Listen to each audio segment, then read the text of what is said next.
बहुत बड़ी डिबेट छिड़ी हुई है, डिग्री होनी चाहिए या स्किल होनी चाहिए। हमारा प्रोसेस है, आपको बड़े जहाज़ों की ट्रेनिंग मिलेगी, हम आपकी इमिग्रेशन में हेल्प करेंगे। जब तक आपको ऑफर लेटर नहीं आएगा तब तक आपको कोई पे करने की जरूरत नहीं है। ज़्यादा स्कोप होता है एयरक्राफ्ट मेंटेनेंस इंजीनियरिंग का। इंटरव्यू की तैयारी मैं इनको इधर अपने पास बिठा के करता हूँ। मैं हमारे स्टूडेंट्स को हम फ्री ये चीज़ें सिखाते हैं। अस्सलाम वालेकुम, welcome to IME's official YouTube channel and today I am going to talk about AME course. आज का मेन उन ऑडियंस से मैं बात करना चाह रहा हूँ जो AME ज्वाइन करना चाहते हैं, एयरक्राफ्ट मेंटेनेंस इंजीनियरिंग, और जिनको कन्फ्यूजन है AME में और एरोनॉटिकल इंजीनियरिंग में या एरोस्पेस में।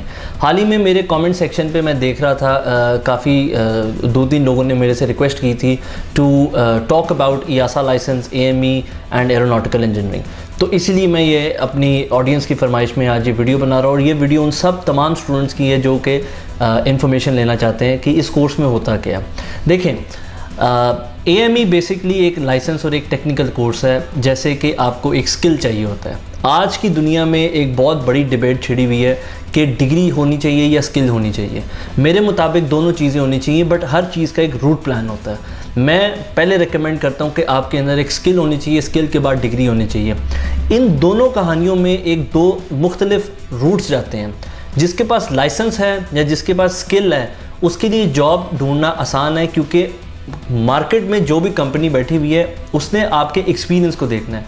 जो ये लाइसेंस स्किल कोर्स होगा हमारे पास, वो बेसिकली आपको जहाज़ों की ट्रेनिंग करनी पड़ेगी, जिसकी वजह से आपको स्किल आएगा।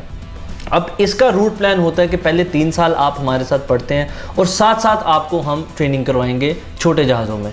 यहाँ के बाद कहानी शुरू होती है कि आपको 3 साल के बाद क्या करना है। अगर आपको बैचलर्स करना है तो हमारे पास वो भी ऑप्शन है। अगर आपको लाइसेंस करते हुए आगे जाना है बड़े कमर्शियल लेन लाइन में, आपके पास वो भी ऑप्शन है।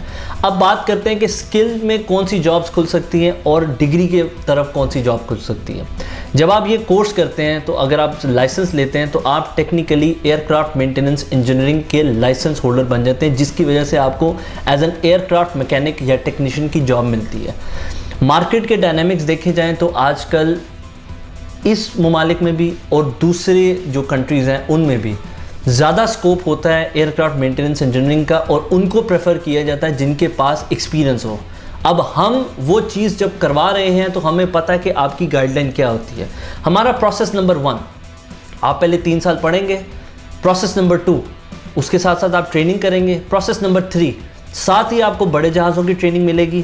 प्रोसेस नंबर 4, आपको इस टेन्योर के दौरान हम आपकी इमिग्रेशन में हेल्प करेंगे, जो कि हमारा चौथा प्रोसेस है और एडिशन प्रोसेस है। वक्त को देखते हुए हमें समझ आई थी कि जॉब, चूँकि डे 1 से मैंने आपको कहा था कि हम आपकी जॉब में प्लेसमेंट करेंगे, तो जब आपका ये सारा कोर्स टेन्योर पूरा हो जाएगा तो ये जो वर्क प्लेसमेंट की आप अभी अपनी स्क्रीन पे देख रहे होंगे, मार्केट की रिक्वायरमेंट होती है, ना कि पाकिस्तान में बल्कि दुनिया में भी हमारे पास रिक्रूटमेंट एजेंसीज़ हैं जहाँ पे लोगों को स्किल्ड वर्कर चाहिए। ये मैं उनकी बात कर रहा हूँ जो कि लाइसेंस होल्डर हैं। अगर आपके पास लाइसेंस है आप अप्लाई कर सकते हैं हमारे पास। अगर आपके पास 3 से 5 साल का एक्सपीरियंस है और आप मेरे स्टूडेंट नहीं हैं और आप अभी तक आपको जॉब नहीं मिली है, आप मेरे पास आए, मैं आपको वहाँ पे भी हेल्प आउट कर सकता हूँ। अब आती है बात दूसरी तरफ, डिग्री की। देखिए, डिग्री वर्थफुल है, मैंने कभी नहीं डिग्री को डिग्रेड किया। मैंने हमेशा कहा है कि डिग्री का एक प्रोसेस होता है। अगर आपको उस सेक्शन में जॉब चाहिए, फॉर एग्जांपल डिग्री के लिए कौन सी डिग्री करते हैं तो कौन सी जॉब्स अवेलेबल हो सकती हैं आपके पास। आप मैनेजमेंट के काम कर सकते हैं। मैनेजमेंट के बाद आप प्लानिंग, जो इंजीनियरिंग मैनेजमेंट है, आप वहाँ पे भी जा सकते हैं, ना कि इंजीनियरिंग मैनेजमेंट पे, बल्कि आप डिज़ाइनिंग कंपनीज़ में जा सकते हैं, आप कंस्ट्रक्शन कंपनीज़ में जा सकते हैं। फॉर एग्जांपल जो जहाज़ कंस्ट्रक्ट करते हैं या मैन्युफैक्चर करते हैं। तो जो डिग्री की बात होती है बार बार एरोनॉटिकल इंजीनियरिंग की या फिर एरोस्पेस इंजीनियरिंग की, ये सिर्फ और सिर्फ उन सेक्शन के लिए जहाँ पे आप मैनेजमेंट पे या थ्योरेटिकल बेस पे काम करेंगे, ना कि प्रैक्टिकल बेस पे।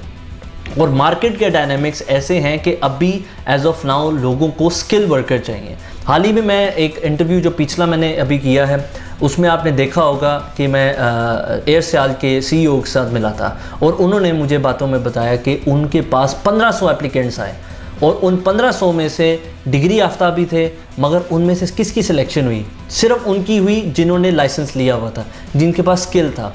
तो मेरी सबसे रिक्वेस्ट है कि अगर आप एविएशन की फील्ड में आना चाहते हैं तो पहले आप अपना माइंड बना लें कि आप कौन सी फील्ड में जाना चाहते हैं, आपको आपका मेन प्रोडक्ट क्या है, एंड पॉइंट क्या है, आप जॉब कौन से सेक्शन में करना चाहते हैं।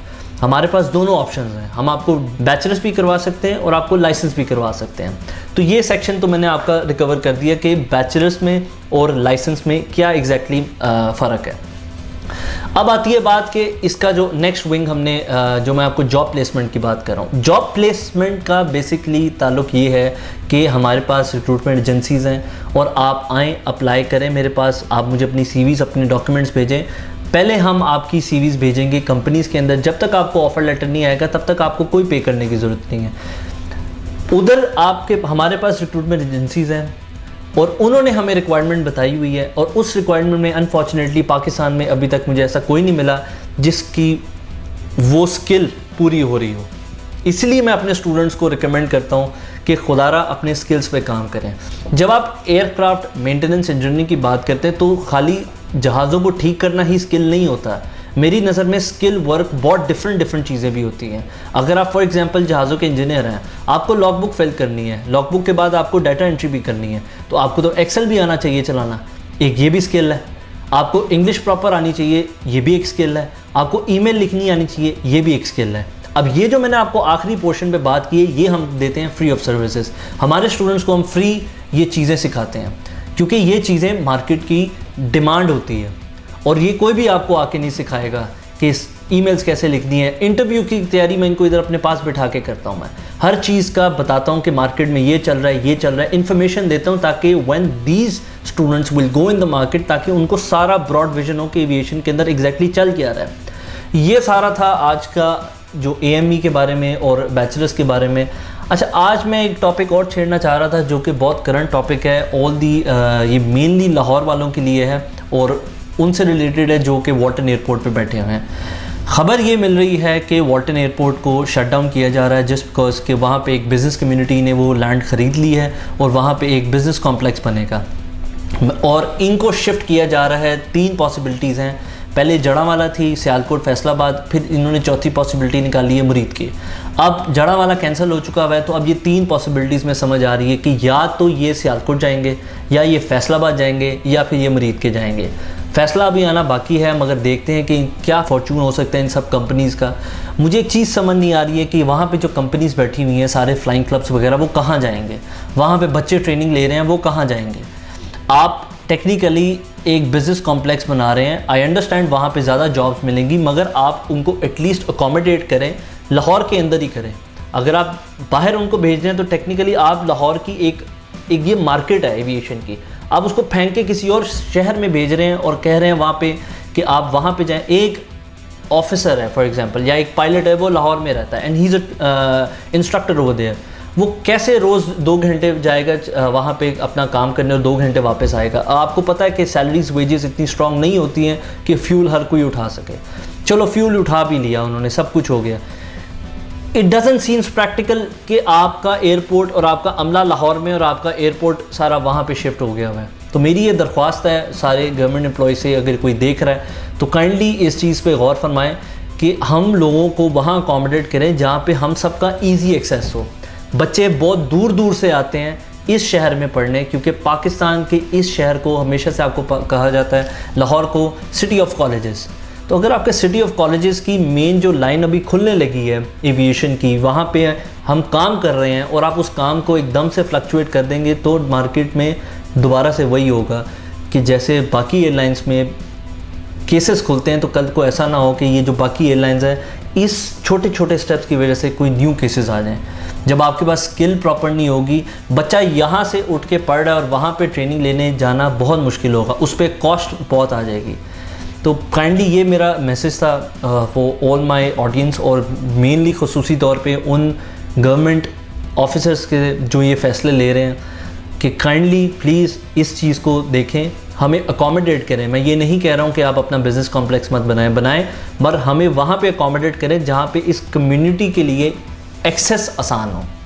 Thank you so much for watching this video. I hope आपको ये छोटा सा मैसेज पसंद आया होगा एंड मेनली अगर आपके कोई सवाल जवाब हैं अबाउट AME या फिर डिग्री के हवाले से, तो ये नंबर मेरा नीचे हमेशा गिवन होता है, ईमेल भी गिवन होती है। You can call me any time. मुझे कॉल्स आती हैं और मैं रिस्पॉन्ड भी करता हूँ, आप लोगों को पता है, मैं हमेशा कॉल उठाता हूँ आप लोगों की। जब भी ईमेल आई है मैंने हर किसी को रिप्लाई की है, आज तक कोई भी ईमेल अनरेड नहीं गई है, हमेशा रीड करके रिप्लाई देते हैं हम। Thank you so much. अल्लाह हाफ़िज़।